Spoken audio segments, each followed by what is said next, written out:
Earlier on, we gave you a story on the Eastleigh's current situation and how they're dealing with the directive that was issued earlier on today with regards to shutting down the estate and necessarily confining the operations within Eastleigh. And I just want to go straight to Yusuf Hassan, who's the MP of Kamkunji, and we want to get his insights on what the whole situation is with regards to the directive that was given. Mheshimiwa?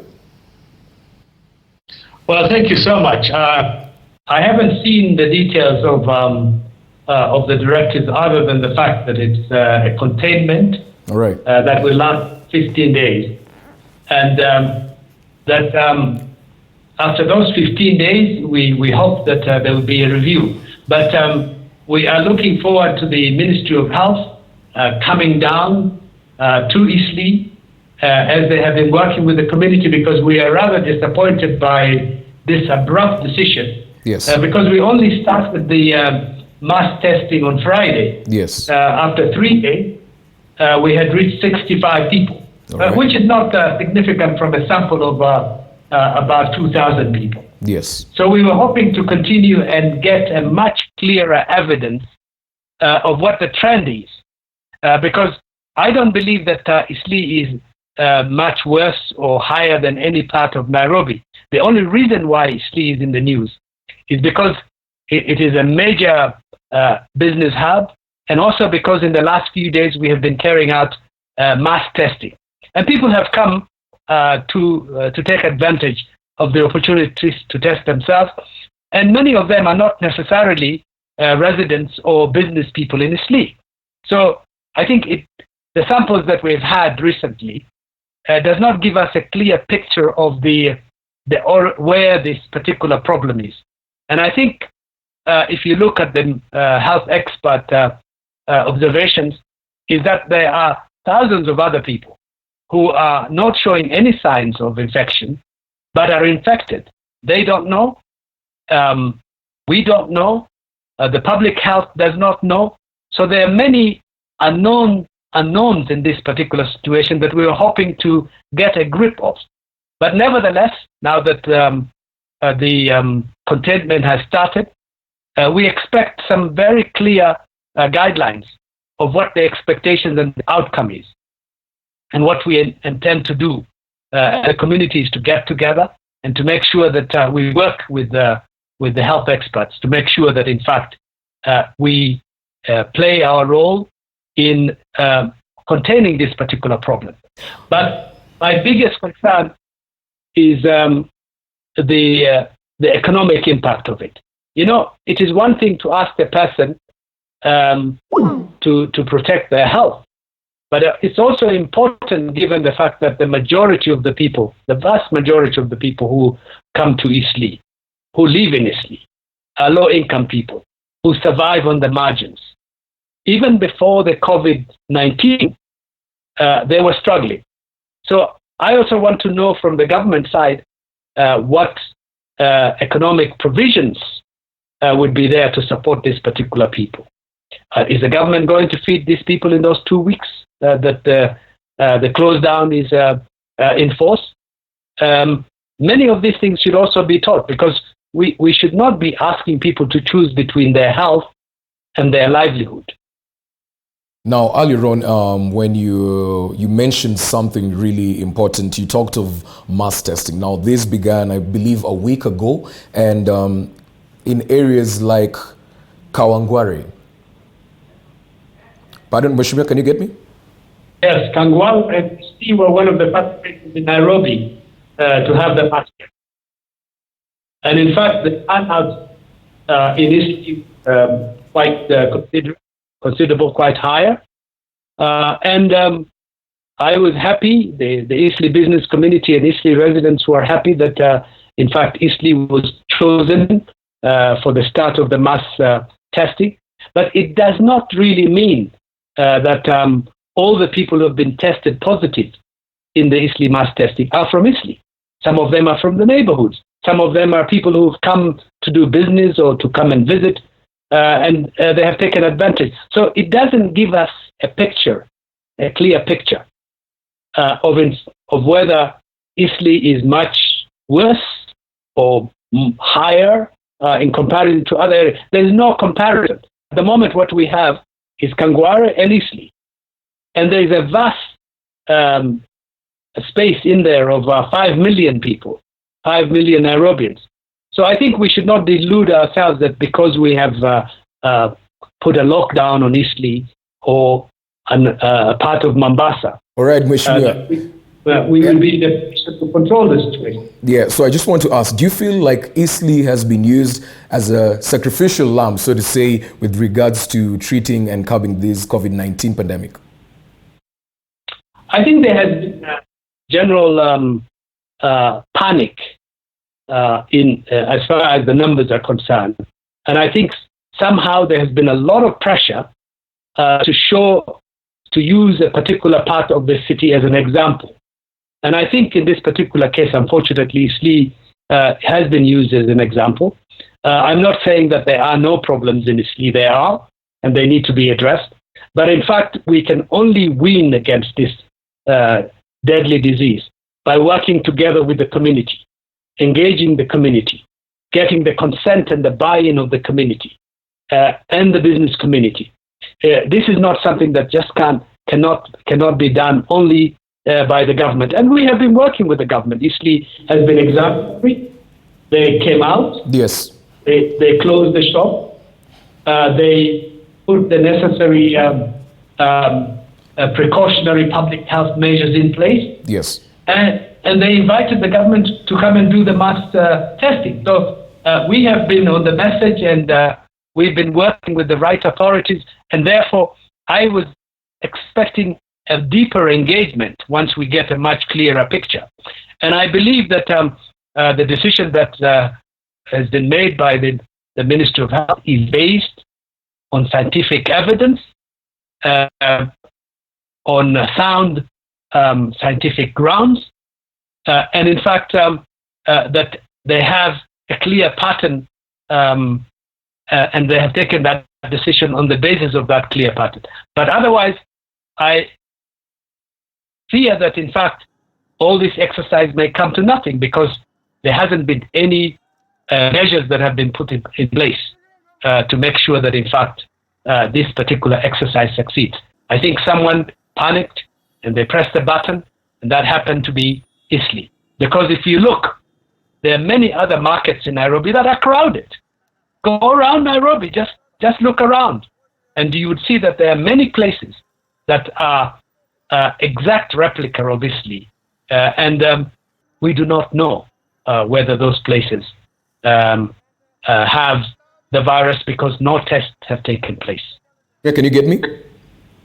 Yes, I can. All right. Now, with regards to the timing, it's a very critical time in the calendar of Muslims, which are the majority residents in the Eastleigh area. And right from the time this directive was given, from the comments that were going online, some people have said that you had it coming, considering how the calendar is right now, and it's a religious period for the Muslim community, and certain things require them to actually gather together. What can you say with regards to this? Could you agree with people that they've had it coming?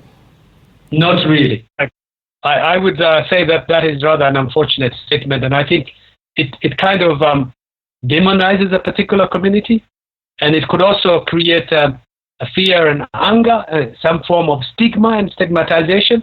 We should be very be careful. Eastleigh is not different from any other part of Nairobi. And in fact, although the dominant business class in Eastleigh is Muslim, Eastleigh is multicultural, multi-ethnic, cosmopolitan neighborhood. There are more Christians in Eastleigh than there are Muslims. There are more non-Somalis in Eastleigh than there are Somalis. So this is actually the face of Kenya. And although it is the holy month of Ramadan, I think the majority of the Muslims are abiding by the curfew. Everybody is at home. There are no prayers. There are no collective or big gatherings. They're not allowed. The only difference Eastleigh has with other parts of Nairobi is, of course, it's a place that is globalized. And there were people who were traveling the world, people who have gone to China, people who have gone to Europe, people who have gone to America. It's a transit center, which brings in a lot of people from the neighboring countries. So before the emergency, the breakout or the outbreak of the corona was declared in our country, we used to have people from all over the region and the world in that matter. So in that sense, yes, it has certain risks that other neighborhoods don't have. But in this particular case, Eastleigh is not really much more different than any other neighbor. And I think, God forbid, we're going to find out, in fact, that may be the case, because other parts of Nairobi would soon also take their place with that inverted comma hotspot. It's just a matter of time because they have not been tested. Once the testing takes place, we would have the numbers going up.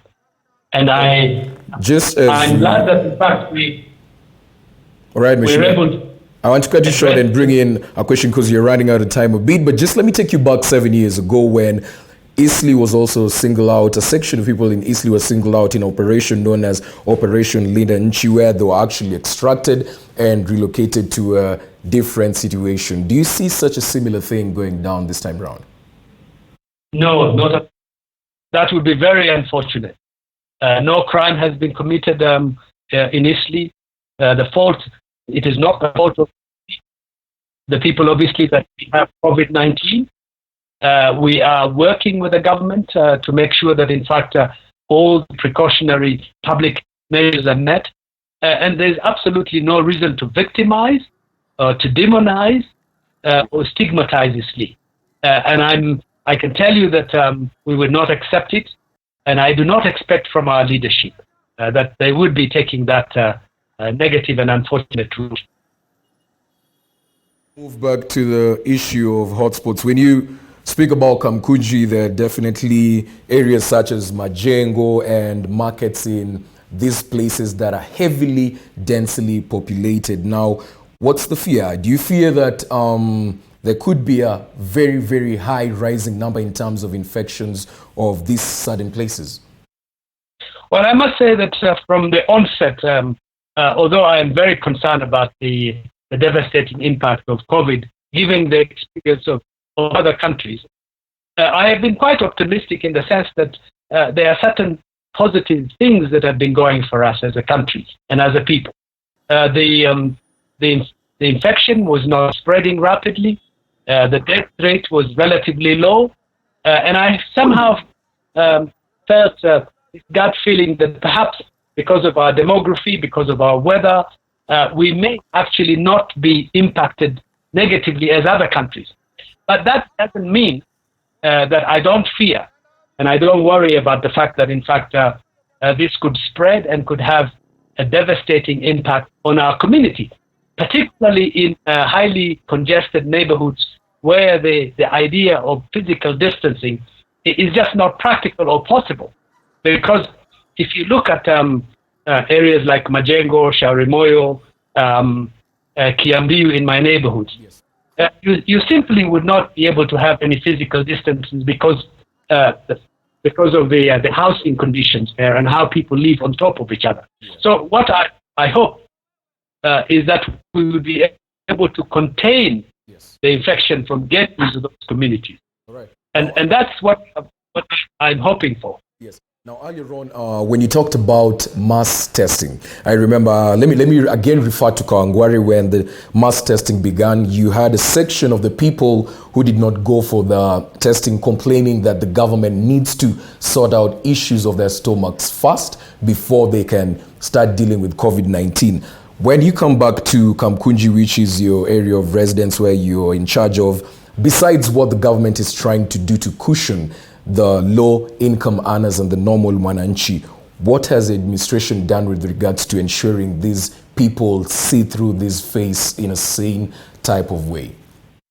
I would say that the biggest barrier, the biggest hurdle we have in terms of meeting the advice from the experts, the public health advice, is that is an economic one.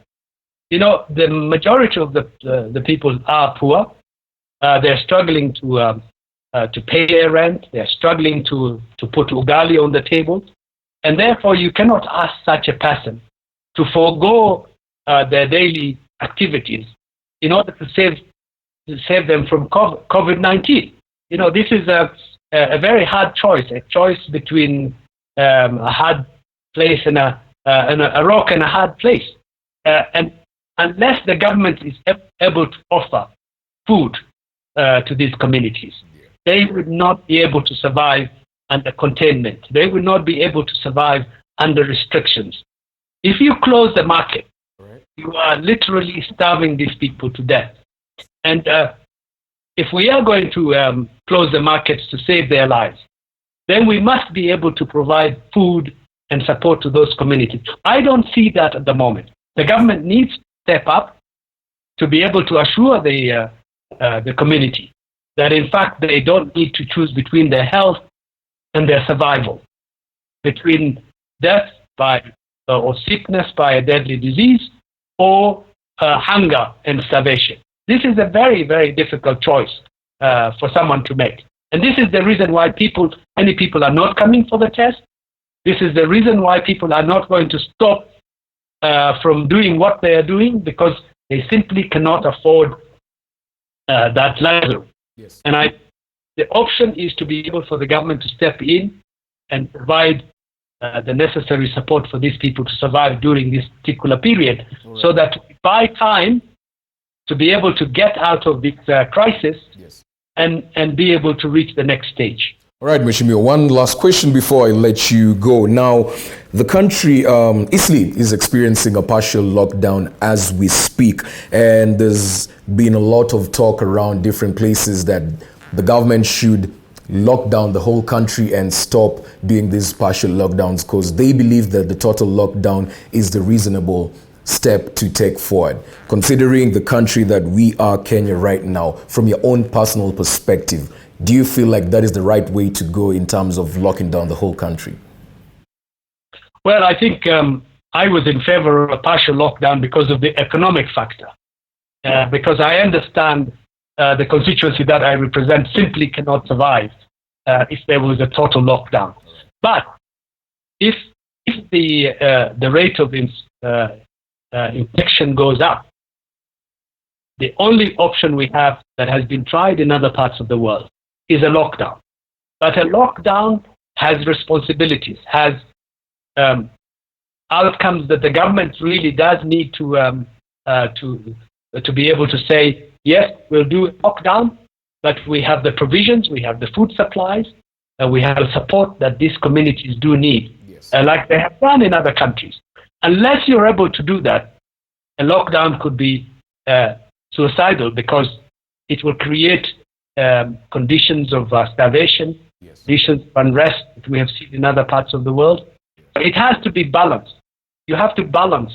But I do not believe partial lockdowns like what is happening in Eastleigh now or Mombasa can help the situation, because Eastleigh is not an island.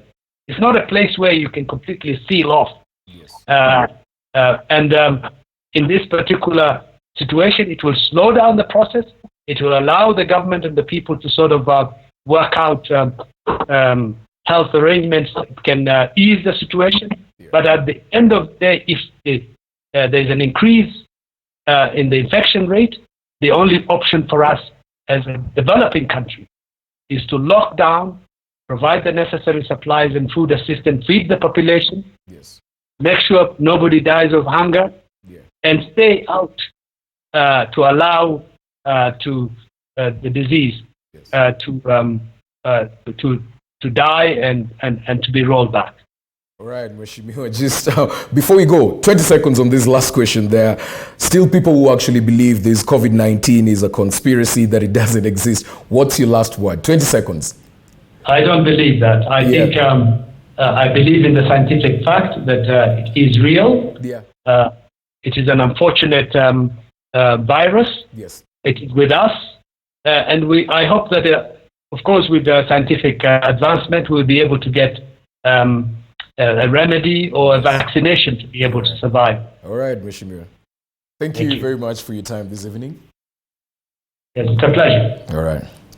Well, as you've heard from Mheshimiwa Yusuf Hassan, who's the MP of, who's the MP of Kamkunji. That's what he's talked about with regards to actually treating this COVID-19 pandemic. Well, at this point, let's take a short break, but don't go away. When we get back, we'll be more with more news.